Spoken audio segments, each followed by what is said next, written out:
Hey lovies, JennerG the healer here. Welcome back to my channel and thank you for tapping in on today's message. So y'all, I want to talk about something very specific, okay? And these are the top 3 things that I learned in my personal healing journey and my spiritual evolution that hopefully will provide some insight for you to learn from some of my lessons and some of my mistakes. I want to highlight that these are 3 things that can hold you back or hinder or slow your progress down and have you in a continual loop of questioning yourself and questioning you. I'm not operating from that place, y'all, and I am here to help give you some perspective. So let's go ahead and get. All right, y'all, so bear with me. The first one here that I am noticing, not only it's a reflection of who I used to be, but I'm also seeing it a lot in the masses, right, is something that we don't talk about enough and have real conversations around. It forces us to really reflect on parts of ourselves that we may not be ready for. And that is not having a clear understanding of who you are. And because you don't know who you are, you don't know what you're actually working towards. Have you noticed that in your life? If you don't know who you are, you don't know what you actually are working towards. And because you don't know where you're going, you keep looking outside of yourself for answers, for certainty, and we're going to talk about that, and control. All right? And so you can't build a life around a stranger. You can't build a life around a shell of yourself. You can't build a life around a version of yourself when you don't even know who you are. This creates an identity problem in a lot of us. And like I said, I'm speaking from experience. I've been this version. I've been this person as I've gone through my personal evolution and healing journey. And so I'm really just talking through this with you to give you some perspective and to give you some very critical reflection points. Are you this person on your walk? Many people begin their healing journey, right, believing that they're here to find abundance, love, purpose, success. But what you're trying to find is yourself. You're trying to find yourself because you've spent years being the responsible one, the caretaker, the achiever, the peacemaker, the people pleaser. All of these versions of yourself, all these masks. But the real question is, what do you want? Do you genuinely know? Do you genuinely know? And this isn't to say that you need to have everything figured out at the onset, right? This isn't that. So please don't, get offense to this. But this is a season of our evolution and our path and our healing journey that we all go through.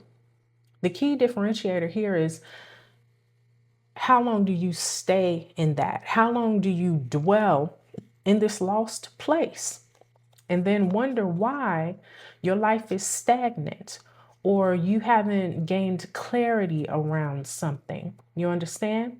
Because without self-awareness, every decision that you make is rooted in confusion. And you're making you're making choices based on a conditioning instead of your authenticity. So healing isn't really about becoming someone new. It's about remembering who you were to begin with before everyone told you who you needed to be. And this is why I talk so much about sovereignty and remembering your divinity. You are coming back to self. You are coming back to center. Okay? So this is the very first thing. The very first lesson is figuring out who you are. Figuring out who you are. And for some people, I want to keep you encouraged. For some people, it takes a little longer to become rooted and grounded in who they are and what they stand for. And this isn't to make them a good or bad person. This isn't to make you better than or less than anyone else love. Please know that. But this is a very specific call out. If you are making decisions in your life and they are rooted in confusion and they are rooted in your lack of identity, okay? This is very telling as to some of the roots of the challenges or recurring themes of struggle and scarcity that you are seeing in your life. So, for example, in my personal journey, I grew up in poverty. And I know that's not a foreign concept to a lot of people. But when I mean poverty, I mean like not having water running in your house for weeks at a time, having tons of roaches in your house. Okay? Things like that. And that's only the tip of the surface. I'm not gonna go into weeds on that, but some of y'all know what being in true poverty like feels like. This isn't about like, oh, I can't afford a pair of shoes. Like, no, this is about the only source of me getting a new shoe is a hand-me-down from someone else, and those shoes are too big and they raggedy. You know what I'm saying? But I say all that to say that you are not alone in this journey. We all have our own evolution. We all have our own testimony, okay? Do not be ashamed or afraid of yours. And there are specific lessons in this life that you must endure through as you are walking towards that. You're going through a discovery period. Think of it that way. You're going through a discovery period. As you're walking towards your purpose, as you are walking towards the reconnection to your divinity of who you always have been.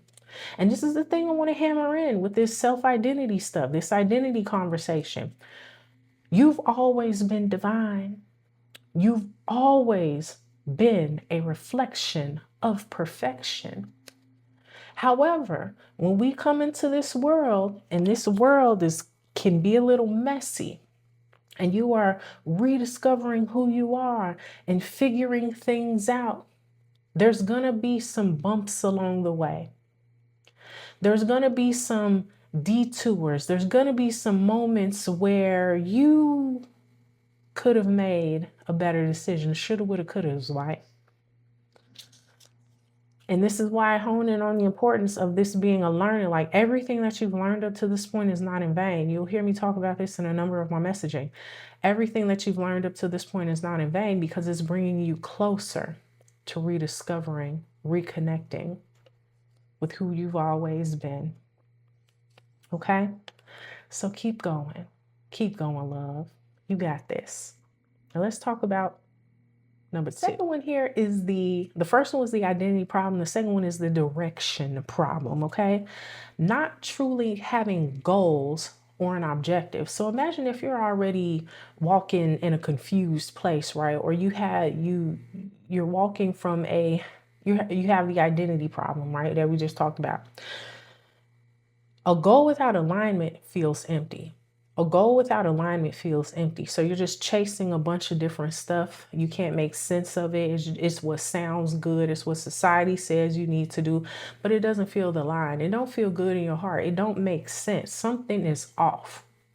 And we've all made choices, right? To go down a certain path or to follow a certain whatever that didn't really align with the true essence of who we were.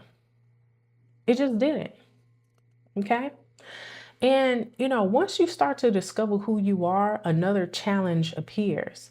Many people realize that they've been chasing goals that don't actually belong to them. The promotion, the relationship, the money, the title, the validation. None of these things are wrong, but healing often can reveal the motivation, as I just mentioned before, can reveal the motivation behind them that was rooted in proving worthiness rather than expressing your purpose. You understand? So this is why people, they can fulfill a number of goals, they can hit a number of targets, they can do a million things. And on the outside, it looks like they're living a full and exciting life. But at the end of the day, when they go to sleep, they feel alone, they feel broken, they still feel unfulfilled, and nothing is ever enough. You understand? So the question that you begin to ask is, what do I want? To why do I want it? And this is the key thing here. I'm going to go circle back. Not truly having goals or an objective. The direction problem. Shifting. This is the exercise here. If you find yourself if you can relate or this resonates with you, I want you to ask yourself, not what do you want? That's kind of the first layer. That's the superficial layer.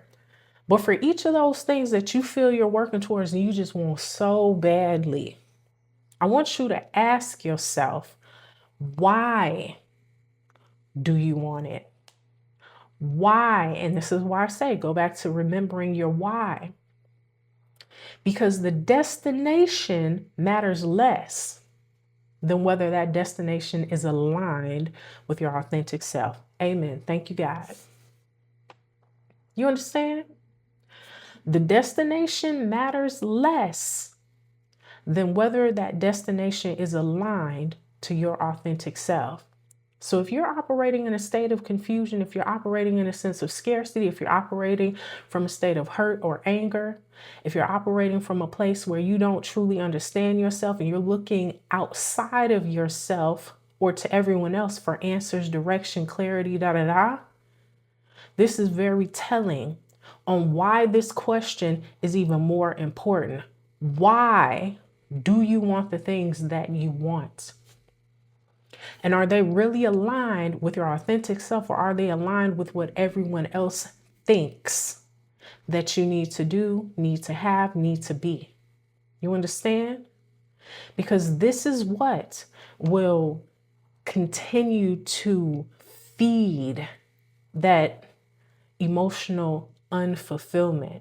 And as I mentioned before in some other readings, this is a season where you're working towards going to a place of emotional fulfillment that you can't even imagine.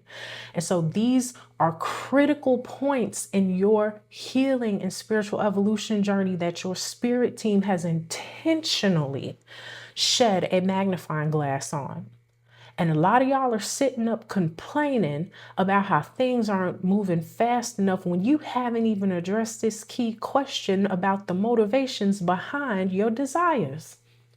Why do you want what you say you want? And is it truly in alignment with your authentic self? Okay? So this is the second thing that I personally had to learn, okay? It's like at some point, I was doing a million different things. I was doing too much. I was all over the place. I'm like, this is what, I need to have 7 to 10 streams of income. So I need to work myself in the ground hustle culture. I need to do. I got to sell life insurance. I got to do this. I got to do this. I got to do this. I got to take care of this person. I got to help this person. I got to be a good steward.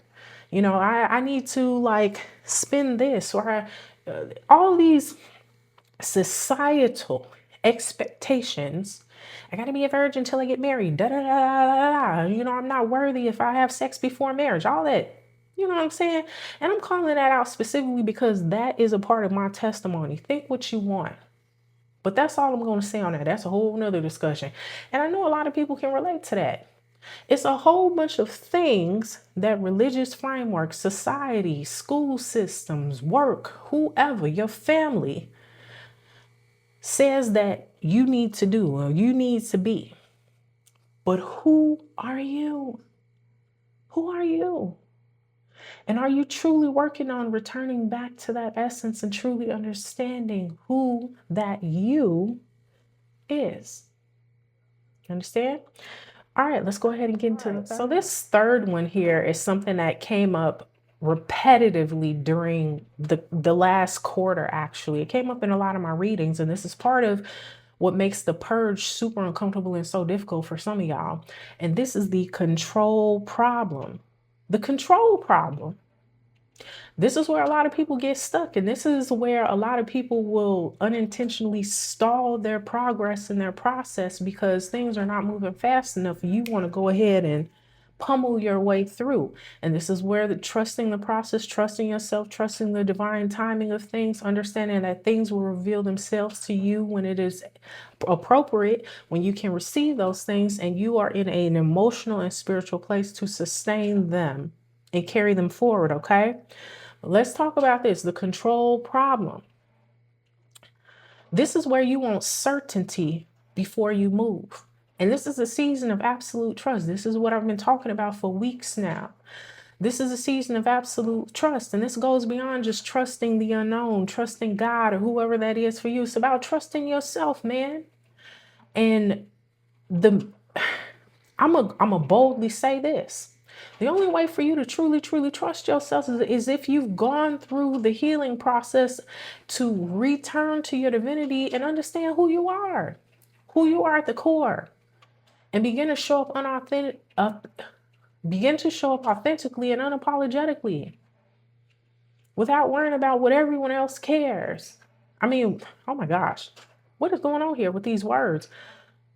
Not worrying about what everyone else thinks. This, when you get to stage 3, the control problem, this is part of how you conquer that. And this is why I did a whole reading about showing up authentically and how your authenticity is the key to unlocking a lot of this mess that has been standing in your way. All right, so let's talk about this a little more. Wanting certainty, wanting all the answers, wanting the roadmap, wanting the clear path, wanting to avoid, the fear of the unknown. The fear of change has come up a lot in my readings too.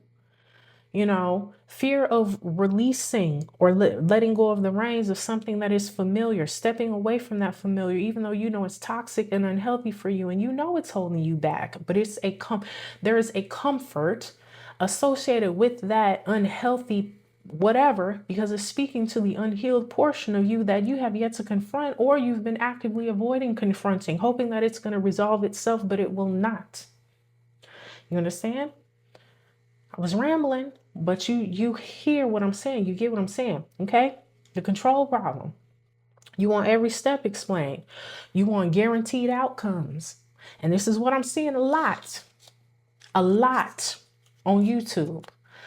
In these threads, in these comments on different, videos I'm watching. You want a sure thing. You want a guaranteed outcome. You want specific timelines around things. And this is not what being intuitive means. This is not what being psychic means. There is no definitive outcome. Timelines. There are outcomes, trajectories, energetic things that are always shifting. I want y'all to understand, this is why I've been honing in on this. Because we live in a culture where immediate gratification is just so in your face that when you see videos like this and you see an intuitive reading and everything, everybody wants guaranteed outcomes. If I say, people are coming in and love is going to find you, you're like, okay, well, is that going to happen in the next month? I'm not going to be able to tell you that. You can tell yourself that. And this is part of you knowing who you are and you reconnecting with your divinity. This is what I've been trying to get y'all to understand, because some of y'all are still struggling with this. And I know it feels like I'm going off on a tangent, but I'm going off on a tangent for a reason. Because I'm seeing this cycle over and over again. And then you wonder why you're breeding confusion in your life and dissatisfaction. Because there is this timeline concept that keeps being attached to all of these energetic predictions, right? Because that's what they are. They're predictions. But those things are always changing and always shifting, based on the individual decisions that you make and the energy that you decide to dwell in and carry forward. Come on now. I know somebody hear me. So let's circle back into this control problem. This is part of what's feeding into this cycle. That's why I went down that tangent. This is part of what's feeding into that cycle. Your spiritual journey is not a GPS. That's merely a byproduct of the compass you hold within. And this is why we've been talking about you got to go within. You have to trust your intuition. You have to reconnect with your inner divinity, right? Your walk in your sovereignty, operate from a regulated place, operate from an emotionally intelligent place, because your inner being, your inner knowing is the compass. And you can't possibly have a compass that is not faulty, okay? If you are operating from a place of confusion and you don't even know yourself, know who you are, and you're just navigating towards a dead end, you know what I'm saying? It's more like carrying a flashlight in the dark, but you're not using it. You can only see a few steps. Even if you have the flashlight on, it's not giving you the big picture. You can see the few steps in front of you, but that's not enough. You want the whole picture. Like, no. Okay?